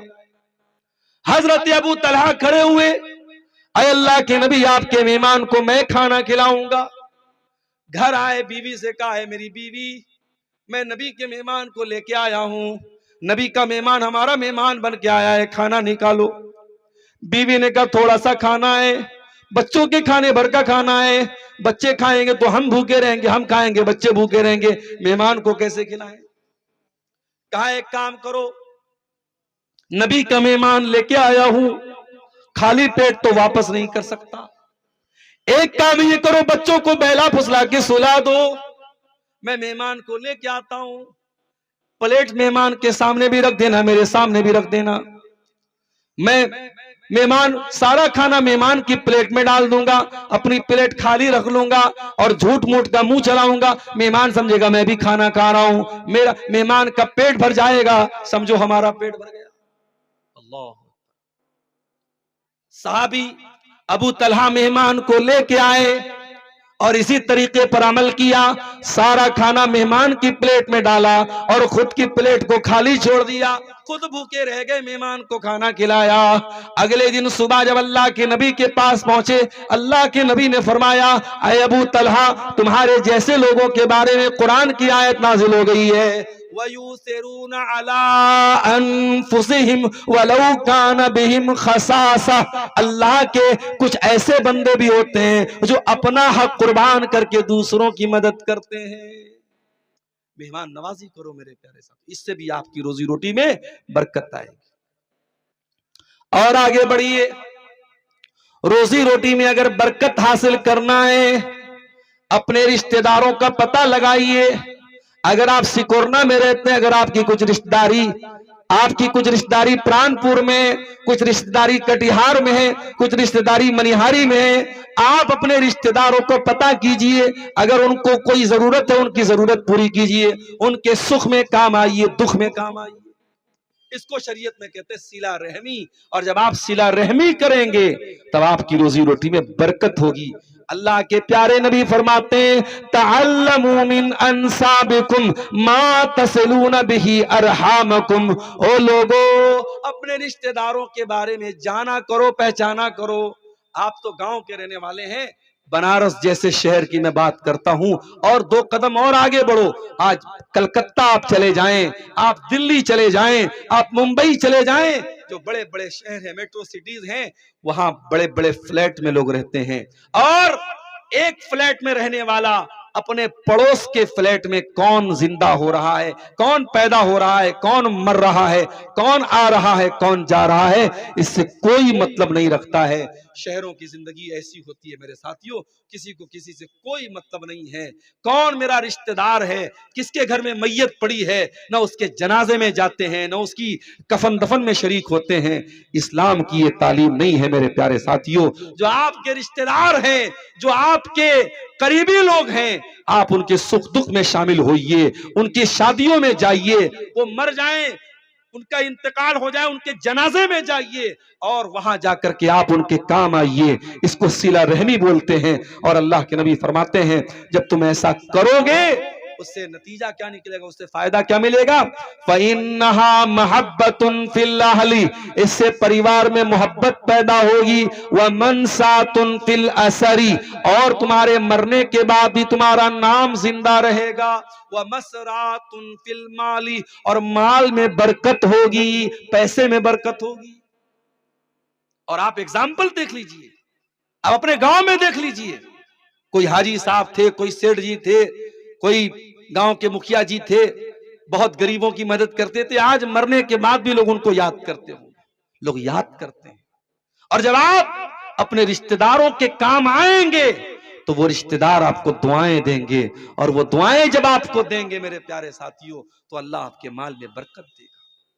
जब आप ज़कात निकालें, जब आप दान करें, सदका करें, खैरात करें, तो पहले अपने करीब के रिश्तेदारों के, अपने खानदान के लोगों को तरजीह दें। अगर आपके करीबी लोगों में, खानदान के लोगों में कोई जरूरतमंद है, पहले आप उसको सदका खैरात दें, पहले उसको दान दें, पहले उसको ज़कात दें। जब आप अपने करीबी लोगों को ज़कात देंगे, अल्लाह के नबी फरमाते हैं, अपने रिश्तेदार को जब आप सदका करेंगे तो डबल सवाब मिलेगा, सदका करने का भी सवाब मिलेगा और आपको सिला रहमी करने का भी सवाब मिलेगा। और आगे बढ़िए, रोजी रोटी में बरकत हासिल करने का एक और तरीका शरीयत ने बताया। दुआ कीजिए अल्लाह से, और मैं दो दुआएं आपको सिखा रहा हूं, दोनों दुआओं को याद कर लीजिए। पहली दुआ अल्लाह के प्यारे नबी ने अपने दामाद हजरत अली को सिखाई थी, और हजरत अली से कहा था कि ऐ अली, अगर तेरे ऊपर पहाड़ के बराबर भी कर्जा हो जाए और तू ये दुआ पढ़ेगा, अल्लाह तेरे कर्जे को दूर कर देगा। कौन सी दुआ है? गौर से सुनना मुसलमानों, इस दुआ को याद कर लेना। अगर आप रोजी रोटी से परेशान है, कारोबार से परेशान है, सारे तरीके आजमा लेना और साथ में ये दुआ भी पढ़ना, अल्लाह जरूर बरकत देगा। क्या दुआ सिखाई अल्लाह के नबी ने? अल्लाहुम्मा क़्फ़िनी बिहलालिका अन हरामिक, ऐ अल्लाह इतना हलाल दे दे जो मेरे लिए काफी हो जाए। ऐ अल्लाह हलाल की रोजी इतनी दे दे मुझे हराम की जरूरत ना पड़े। वो अगनिनी बेफज़लिका अम्मन सिवा का, और ऐ अल्लाह अपने फजलो करम से इतना मालदार कर दे कि तेरे सिवा किसी और के दर पे जाना ना पड़े। अपना मोहताज बनाना, किसी और का मोहताज मत बनाना। बड़ी प्यारी दुआ है, अल्लाह के नबी ने हजरत अली को सिखाई थी मेरे साथियों। दूसरी दुआ जो अल्लाह के नबी नमाज में पढ़ते थे, अल्लाहुम्मा इन्नी अऊज़ु बिका मिन फितनतिल मसीहिद दज्जाल व अऊज़ु बिका मिन फितनतिल महया वल ममात। ऐ अल्लाह मैं तेरी पनाह चाहता हूं दज्जाल के फितने से, मैं तेरी पनाह चाहता हूं जिंदगी के फितने से, मैं तेरी पनाह चाहता हूं मौत के फितने से। अल्लाहुम्मा इन्नी अऊज़ु बिका मिनल मासमी वल मगरम, ऐ अल्लाह मैं तेरी पनाह चाहता हूं गुनाहों से, और मैं तेरी पनाह चाहता हूं कर्जों से। कर्जे से भी अल्लाह के नबी पनाह मांगते थे। बहुत इमरजेंसी हो तभी इंसान को कर्जा लेना चाहिए, वरना कर्जा लेने वाले की जिंदगी झूठ वाली जिंदगी बन जाती है। बार बार उसे झूठ बोलना पड़ता है, झूठा वादा करना पड़ता है। इसलिए अल्लाह के नबी ने कर्जे से अल्लाह की पनाह मांगी। मेरे प्यारे साथियों, अगर आप रोजी रोटी में बरकत चाहते हैं तो आपको दुआ का सहारा भी लेना पड़ेगा। क्यों? क्योंकि रज़्ज़ाक़ अल्लाह है, राज़िक़ अल्लाह है, रोजी देने वाला अल्लाह है, रिस्क की कुंजियां उसके पास हैं। आप मेहनत कीजिए, आप कारोबार कीजिए, लेकिन उस अल्लाह से भी दुआएं करते रहिए। मेरे साथ रोजी रोटी में बरकत हासिल करना, एक और चीज बता रहा हूं, नोट कर लो उसको। आजकल नजर भी बहुत तेज लगती है। अभी कोई मोहम्मद अल्ताफ नाम का लड़का इसी सीमांचल का है, मैं उसको मैसेज किया है फेसबुक पर, वो मैसेज का जवाब भी नहीं दे रहा है। अगर यहां बैठा हो या मेरी आवाज वहां उस तक पहुंचे तो मैं उससे कहूंगा। वो फेसबुक पर मेरी बच्ची की तस्वीर बार बार वो डाल रहा है। मैं पर्सनली मैं अपने बच्चों की तस्वीर बहुत, मैं हराम नहीं समझता हूं, लेकिन मैं परहेज करता हूं। क्यों परहेज करता हूं? मैंने गौर किया है कि जब बच्चों की तस्वीर आप सोशल मीडिया पे डालते हैं, बच्चे बीमार पड़ जाते हैं, नजर लगती है बच्चों को। दुनिया में हर आदमी आपका शुभ चिंतक नहीं है, आपका खैर खा नहीं है। बहुत सारे दुश्मन भी हैं, बहुत सारे हासिद भी हैं, आपसे हसद करने वाले, आपसे दुश्मनी करने वाले। इसलिए छोटे बच्चों की, मासूम बच्चों की तस्वीरें सोशल मीडिया पे मत डाला करो मेरे साथी। और ये मोहम्मद अल्ताफ नाम का कोई लड़का है, सीमांचल का रहने वाला है, उसने फेसबुक पर कोई पेज बनाया है और चुन चुन करके मेरी बच्चियों का फोटो वो डाल रहा है। गलत काम कर रहा है। मेरी बच्चियों का फोटो मेरा पर्सनल फोटो माना जाएगा और आप अपने चैनल पे, अपने पेज पे उसको डाल रहे हैं बगैर मेरी इजाजत के। ये गुनाह है, ये गलत है और ये हिंदुस्तानी कानून के हिसाब से भी ये गलत है। तो नजर लगती है मेरे साथ। आपका कारोबार बहुत अच्छा चल रहा है, आप बहुत अच्छा पैसा कमा रहे हैं। बहुत सारे ऐसे हासिदीन हैं जो आपसे हसद करते हैं, उनको बहुत नजर आता है ये इतना पैसा कमा रहा है। इसलिए हसद करने वालों के हसद से भी अल्लाह की पनाह मांगा करो। सूरे फलक और सूरे नास कसरत से पढ़ा करो। कुल अऊज़ु बिरब्बिन नास मलिकिन नास इलाहिन नास मिन शर्रिल वसवासिल खन्नास अल्लज़ी युवस्विसु फी सुदूरिन नास मिनल जिन्नति वन नास। ऐ नबी आप कह दीजिए मैं पनाह चाहता हूं लोगों के रब की, लोगों के बादशाह की, लोगों के माबूद की, उस वसवसा डालने वाले खन्नास के शर से, जो लोगों के सीने में शर डालता है, जो लोगों के सीने में वसवसा डालता है। और ये शैतान जिन्नात में से भी होता है और इंसानों में से भी होता है।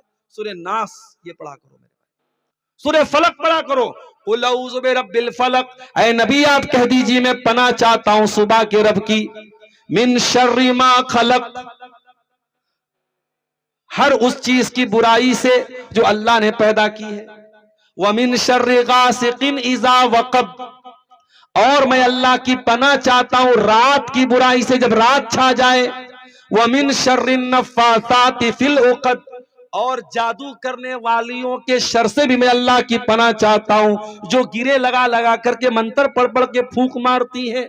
वमिन शर्रि हासिदिन इज़ा हसद, और मैं अल्लाह की पनाह चाहता हूं हसद करने वाले के शर से जब वो हसद करता है। ये दो सूरतें हैं कुरान की, सूरे फलक और सूरे नास। इसको कसरत से पढ़ा करो मेरे साथ। अगर आपका बच्चा, आपका छेला, आपकी में बहुत खूबसूरत है, अगर आपके बच्चे बच्ची बहुत खूबसूरत हैं, बच्चे को जब देखो तो माशा अल्लाह बोलो और बच्चे को गोद में लेके दुआ पढ़ के दम किया करो। वईज़ु का बिकलिमातिल्लाहि ताम्मा मिन कुल्ले शैतानिन व हाम्मा व मिन कुल्ले ऐनिल लाम्मा। ऐ मेरे बच्चे, ऐ मेरी बच्ची, मैं तुझको अल्लाह की पनाह में दे रहा हूं हर शैतान से, हर बुरी नजर से। नजर लगती है मेरे साथ। अल्लाह के नबी ने फरमाया नजर लगती है। अलैनु हक़्क़ुन, नजर सच्ची है, नजर लगती है। और ये नजर इतनी खतरनाक है, अल्लाह के नबी ने एक सही हदीस में फरमाया नजर लगती है इंसान को कब्र में पहुंचा देती है। इंसान को नजर लगती है, इंसान पर इतना बुरा असर पड़ता है, इंसान मर जाता है, कब्र में चला जाता है। और ऊंट को नजर लगती है, ऊंट ज़बा होकर के हांडी में पहुंच जाता है। लिहाजा नजरे बद से अगर बचना है तो सुबह शाम के अज़कार पढ़ा करो। जो अल्लाह के प्यारे नबी सुबह शाम अल्लाह के का जिक्र करते थे, अज़कार पढ़ते थे, उन दुआओं को पढ़ा करो, उन अज़कार को पढ़ा करो। अपने घर में सूरे बकरा पढ़ा करो मेरे प्यारे साथियों। ये तमाम चीजें आपको जादू से बचाएंगी, नजरे बद से बचाएंगी। और रोजी रोटी में अगर बरकत हासिल करना है, एक और बहुत अहम चीज आपको बता रहा हूं, उसको भी नोट कर लो। कोई नया बिजनेस शुरू करने जा रहे हो, कोई नई जॉब करने जा रहे हो, अब समझ में नहीं आ रहा है, पता नहीं ये बिजनेस मेरे लिए बेहतर होगा कि नहीं होगा, ये जॉब मेरे लिए अच्छी होगी कि नहीं, कंफ्यूजन है, कोई मसला नहीं। इस्लाम ने कहा 2 रकात नमाज पढ़ो, इस्तिखारा की नीयत से 2 रकात नमाज पढ़ लो। और 2 रकात नमाज पढ़ने के बाद अल्लाह से दुआ करो, अल्लाहुम्मा इन्नी अस्तखीरुका बिइल्मिका व अस्तक़दिरुका बिकुदरतिका व अस्अलुका मिन फज़लिकल अज़ीम व इन्नका तक़दिरु व ला अक़दिर व तालमु व ला आलम व अंता अल्लामुल ग़ुयूब। अल्लाहुम्मा इन कुन्ता तालमु अन्ना हाज़ल अम्र ख़ैरुल ली फ़ी दीनी व माशी व आकिबत अमरी फक़दुर होली व यस्सिर होली सुम्मा बारिक ली फी। ये दुआ इस्तिखारा है, इसको याद करो। आय अल्लाह, मैं तेरे इल्म के जरिए तुझसे भलाई का सवाल करता हूं, तेरी कुदरत के जरिए तेरी कुदरत का सवाल करता हूं, तेरे अजीम फजल का सवाल करता हूं। अय अल्लाह, तू कुदरत रखता है, मैं कुदरत नहीं रखता हूं, तू जानता है, मैं नहीं जानता हूं, तू अल्लामुल गुयूब है। अय अल्लाह, अगर ये चीज मेरे हक में बेहतर है, फी दीनी व माशी व आकिबत अमरी, अगर मेरे दीन के लिए अच्छी है, मेरी दुनिया की जिंदगी के लिए अच्छी है, मेरे मामले के अंजाम के लिए अच्छी है, फक़दुर होली व यस्सिर होली। अय अल्लाह, इस चीज को मेरे मुकद्दर में लिख दे, इसको मेरे लिए आसान कर दे। सुम्मा बारिक ली फी, और फिर मुझे इसके अंदर बरकत दे दे।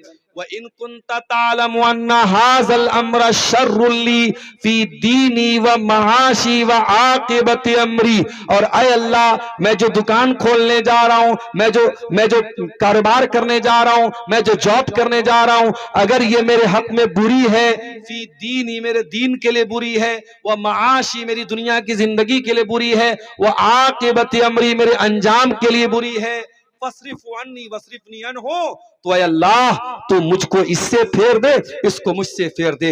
वक़्दुर लियल खैर हैसु कान, और मेरे लिए अल्लाह मेरे मुकद्दर में भलाई लिख दे, जहां भी भलाई हो मेरे मुकद्दर में लिख दे। ये इस्तिखारा की दुआ है। 2 रकात नमाज पढ़ करके इस्तिखारा की ये दुआ पढ़ लीजिए। उसके बाद अगर आपका दिल इत्मीनान, अगर मुतमईन होता है कि हाँ आपको ये जॉब करनी चाहिए, तो जॉब शुरू कर दो। अगर आपका दिल कहता है कि हाँ ये कारोबार करना चाहिए, तो आप कारोबार शुरू कर दो।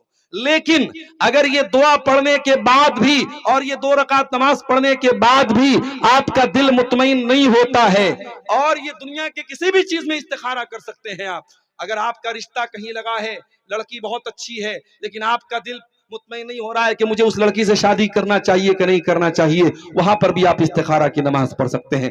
किसी लड़की का रिश्ता लगा है, लड़का ठीक ठाक है, माँ बाप को पसंद है, लेकिन लड़की का दिल मुतमईन नहीं हो रहा है कि मुझे उस लड़के से रिश्ता करना चाहिए नहीं करना चाहिए, वहां पर भी इस्तिखारा की नमाज पढ़ी जा सकती है। और जब तक दिल को इत्मीनान ना हो जाए, बार बार इस्तिखारा करते रहो। जब दिल एक चीज पर जम जाए और दिल एक चीज पर इत्मीनान हो जाए दिल को, उसके बाद वो काम कर दो। जब आप इस्तिखारा करके वो काम करेंगे तो अल्लाह ताला बरकत देगा। मेरे प्यारे साथियों, अगर रोजी रोटी में बरकत हासिल करना है तो आपको इस्तिखारा भी करना चाहिए। अब एक चीज और बयान करके मैं अपनी गुफ्तगू को खत्म करूंगा। आप अगर रोजी रोटी में बरकत चाहते हैं तो एक काम आप और कीजिए, मशवरा कीजिए। आप ये समझ लीजिए कि आप सबसे अक्लमंद हैं, फिर भी आप दूसरों से मशवरा कीजिए। मशवरे में खैर है मेरे प्यारे साथियों। अल्लाह कुरान में अपने नबी से कहता है, वशाविरहुम फिल अम्री, ऐ नबी आप अपने सहाबा से मशवरा किया करें, अपने सहाबा की राय लिया करें, सहाबा से मशवरा करके कोई काम किया करें। आज हमारे मदरसे क्यों बर्बाद हो रहे हैं? आज हमारे इदारों में क्यों टूट फूट चल रही है? क्योंकि हर जगह तानाशाही है, हर जगह डिक्टेटरशिप है। अरे डिक्टेटरशिप से मुल्क भी तबाह हो जाता है, देश भी बर्बाद हो जाता है। जब मशवरा करने वाले अच्छे लोगों से, आप मदरसे की कमेटी चला रहे, आप कोई फैसला करें, मदरसे की कमेटी को बिठा करके मशवरा करके करें। मुसलमानों का काम मशवरे से होना चाहिए। अगर आपके घर में कोई बिजनेस हो रहा है, 4 भाई 5 भाई मिलकर काम कर रहे हैं और बिजनेस में लॉस हो रहा है, बिठाओ सारे भाइयों को, भाई हमको इस बिजनेस में लॉस हो रहा है, चलो कुछ और सोचते हैं। 4 भाइयों के साथ आप बैठ करके मशवरा करेंगे, 4 तरीके का दिमाग उसमें लगेगा, और जब 4 तरीके का दिमाग लगेगा तो अल्लाह ताला जरूर कोई ना कोई रास्ता निकालेगा। और जब आप मशवरा करेंगे और उसके बाद अगर आपका डिसीजन गलत भी हो जाएगा, तो चूंकि सबके मशवरे से वो काम हुआ था, इसलिए आप पर अकेले इल्जाम नहीं आएगा। और जब आप बगैर मशवरे के कोई काम करेंगे, सारा इल्जाम आपके सर पे आएगा, इसी ने अपने मन से ये काम किया था, इसीलिए काम बिगड़ गया। तो मशवरे में मेरे प्यारे साथियों खैर है, आप मशवरा कीजिए और मशवरा करके आप कोई काम आगे बढ़ाइए, इंशाअल्लाह अल्लाह ताला उसमें बरकत देगा। और एक चीज और रह गई थी, अगर अल्लाह ने ताकत दी तो हज कर लो मेरे भाई, उम्रा कर लो। अगर पैसे वाले हो, हज और उम्रा कर लो, हज और उम्रा करने से भी रोजी में बरकत आती। अल्लाह के नबी फरमाते, ताबिउ बैनल हज वल उम्रा, बार बार हज करो, बार बार उम्रा करो। फ़इन्नहु यनफिल फ़क्र कमा यनफिल कीरु खुबुसल हदीद। बार बार हज और उम्रा करोगे तो तुम्हारी दौलत में बरकत आएगी और तुम्हारी गरीबी खत्म हो जाएगी। जैसे लोहार की भट्टी में जब लोहा डाला जाता है तो लोहे का मैल कुचैल दूर हो जाता है, वैसे ही तुम्हारे गुनाह भी दूर हो जाएंगे, तुम्हारे घर से गरीबी भी दूर हो जाएगी। लिहाजा आपके पास पैसा है, इंतजार मत करो हम 50 साल के हो जाएंगे तब हज करने जाएंगे। अल्लाह की कसम लोग रोते हैं मक्के में जाने के बाद। कोई बेचारा व्हीलचेयर पे उम्रा कर रहा है, कोई बेचारा दूसरों के सहारे से तवाफ कर रहा है, लोग रोते हैं और अफसोस करते हैं काश उन्होंने जवानी में हज कर लिया होता, काश उन्होंने जवानी में उम्रा कर लिया होता। अगर अल्लाह ने आपको नवाजा है मेरे प्यारे साथियों तो आप जरूर अपनी सेहत की हालत में और जवानी की हालत में आप हज और उम्रा कर लीजिए मेरे साथ। इसी तरीके से सीमांचल में ये जलसे होते हैं और इन जलसों में चंदा होता है और आप ला करके चंदा देते हैं। ये जो चंदा आप देते हैं, दान देते हैं मदरसों में, मस्जिदों में, कब्रिस्तान में, ये जो दान देते हैं आप ये मत समझिए कि आपने 1000 रुपया दे दिया तो 1000 रुपया का आपका नुकसान हो गया। नहीं नहीं नहीं, अल्लाह के प्यारे नबी फरमाते हैं रोजाना अल्लाह के 2 फरिश्ते दुआ करते हैं। एक फरिश्ता दुआ करता अल्लाहुम्मा आती मुनफिकन खलफा, ऐ अल्लाह जो तेरी राह में खर्च कर रहा है, जो दान दे रहा है, जो सदका खैरात कर रहा है, तो उसको बेहतरीन बदला दे। और दूसरा दुआ करता है अल्लाहुम्मा आति मुमसिकन तलफा, ऐ अल्लाह जो कंजूसी कर रहा है, जो बखीली कर रहा है, जो अपने माल को खर्च नहीं कर रहा है, तो उसके माल को बर्बाद कर दे। आप नजर उठा के देख लीजिएगा, जो लोग अपने पैसे से खर्च नहीं करते हैं अल्लाह की राह में, उनका पैसा कभी यहां डूब गया कभी वहां डूब गया, उनका पैसा ज्यादा डूब जाता है। लिहाजा अपने माल को बर्बादी से बचाना है, माल में बरकत पैदा करना है तो अल्लाह की राह में खर्च भी किया करो मेरे प्यारे साथियों। तो ये चंद बातें रोजी रोटी में बरकत के ताल्लुक से आपके सामने रखी है। एक दुआ और आपको सिखा देता हूं, बड़ी प्यारी दुआ है, अल्लाह के नबी पढ़ा करते थे अल्लाहुम्मा इन्नी अस्अलुकल हुदा वत्तुका वल अफाफ वल गिना। ऐ अल्लाह मैं तुझसे हिदायत मांगता हूं, ऐ अल्लाह मैं तुझसे पाक दामनी मांगता हूं, ऐ अल्लाह मैं तुझसे अल्लाहुम्मा इन्नी अस्अलुकल हुदा वत्तुका, ऐ अल्लाह मैं तकवा मांगता हूं और पाक दामनी मांगता हूं और गिना मांगता हूं, मालदारी मांगता हूं। मेरे प्यारे साथियों अल्लाह से दुआ किया करो अल्लाह मालदार बनाए, अल्लाह मालदार बनाए, अल्लाह गनी बनाए, अल्लाह किसी का मोहताज ना बनाए, अल्लाह किसी के सामने हाथ फैलाने वाला ना बनाए, अल्लाह देने के लायक बनाए, लेने वाला ना बनाए। ये दुआ अल्लाह के प्यारे नबी किया करते थे। इसी तरीके से अल्लाह के नबी एक और दुआ करते थे अल्लाहुम्मा इन्नी औज़ु बिका मिनल फ़क्री वल क़िल्लति वज़िल्लति, ऐ अल्लाह मैं तेरी पनाह चाहता हूँ गरीबी से और जिल्लत से और किल्लत से, व औज़ु बिका मिन अन अज़लमा औ उज़लमा, और ऐ अल्लाह मैं तेरी पनाह चाहता हूँ इस बात से कि मैं जुल्म करूं और मेरे ऊपर जुल्म किया जाए। मेरे प्यारे साथियों आप अल्लाह से दुआ कीजिए अल्लाह रब्बुल आलमीन आपके माल में बरकत दे, और खास तौर से जो रात का वक्त होता है, तहज्जुद का वक्त होता है, रात का आखिरी जो पहर होता है, ये बड़ी कबूलियत का टाइम होता है। इस टाइम खास तौर से आप अल्लाह के सामने हाथ उठा के दुआ कीजिए, हाथ फैला के दुआ कीजिए। अगर आप कारोबार से परेशान हैं, बिजनेस से परेशान हैं, नौकरी नहीं लग रही है, जॉब नहीं लग रही है, दुनिया की सारी कोशिशें कीजिए, लेकिन साथ में अल्लाह से जरूर दुआएं कीजिए। मेरे प्यारे साथियों वही राज़िक है, वही रोजी देने वाला है, उसी के पास सारे खजानों की चाबियां हैं। जब आप उससे लौ लगाएंगे वो जरूर इंशाअल्लाह दस्ते गैब से आपको रोजी अता फरमाएगा। हम अल्लाह से दुआ करते हैं रब्बुल आलमीन हम सब की रोजी रोटी में बरकत अता फरमाए। रब्बुल आलमीन रोजी रोटी में बरकत के जो ये असबाब मैंने बताए हैं, जो ये तरीके मैंने बताए हैं, अल्लाह कहने वाले को, सुनने वालों को, सबको अमल की तौफीक अता फरमाए। रब्बुल आलमीन जिस इदारे की तरफ से आज का ये प्रोग्राम हुआ है, इस इलाके का ये बड़ा अहम इदारा है, निजामिया इदारा है, अल्लाह इस इदारे को और तरक्की अता फरमाए, और जो इस इदारे के जिम्मेदार हैं अल्लाह इस कमेटी को और मजीद हिम्मती बनाए और मजीद इनको जो है मुतहर्रिक बनाए। रब्बुल आलमीन हमारे तमाम उलमा की हिफाजत फरमाए, हमारे इस्लाम का काम करने वाले तमाम दाइयों की हिफाजत फरमाए। अल्लाह जब तक दुनिया में जिंदा रखे इस्लाम पर जिंदा रखे और हमारा खात्मा ईमान पर हो। आमीन व आखिर दावाना अनिल हम्दुलिल्लाहि रब्बिल आलमीन। वस्सलामु अलैकुम व रहमतुल्लाहि व बरकातुहू।